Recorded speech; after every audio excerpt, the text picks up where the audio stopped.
प्रणाम, सभी का स्वागत है खुशबू यादव अधिक गीत के चैनल पर, खुशबू यादव लोकगीत चैनल पर और खुशबू ऑफिशियल दीदी का चैनल है।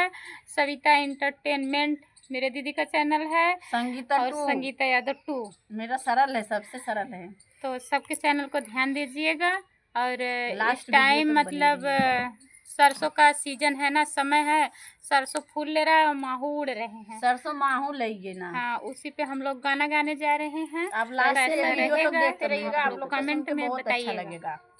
नमस्ते। गेहूं लई गए गेड़ुली, मटरिया लई गए पाला, सरसों माहू लई गए ना, सरसों माहू लई गए ना, कैसे मीसी हम गदेलवा, सरसों माहू लई गए ना, कैसे मीसी हम गदेलवा, सरसों माहू लई गए ना, सास मारन बारवा, ससुर तनवा मारे, तनवा वो नहु मारे ना, तनवा वो नहु मारे ना, जेकर सतवा सिंदूर दनवा, तनवा वो नहु मारे ना, जेकर सतवा सिंदूर दनवा, तनवा वो नहु मारे ना।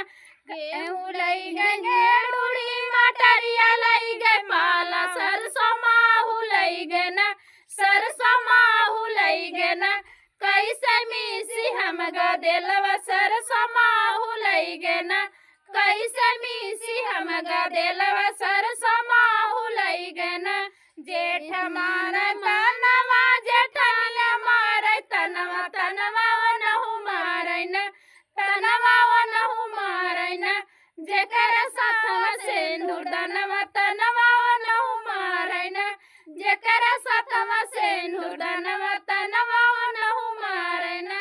गेहूं लई गए गेड़ुड़ी, मटरिया लई गए पाला, सरसों माहू लई गए ना, सरसों माहू लई गए ना, कैसे मीसी हम गदेलवा, सरसों माहू लई गए ना, कैसे मीसी हम गदेलवा, सरसों माहू लई गए ना, देवर मारे तनवा, ननद मारे तनवा, तनवा वो नहु मारे ना, तनवा वो नहु मारे ना, जेकर सतवा सिंदूर दनवा, तनवा वो नहु मारे ना, जेकर सतवा सिंदूर दनवा, तनवा वो नहु मारे ना, कैसे मीसी हम गदेलवा, सरसों माहू लई गए ना, कैसे मीसी हम गदेलवा, सरसों माहू लई गए ना।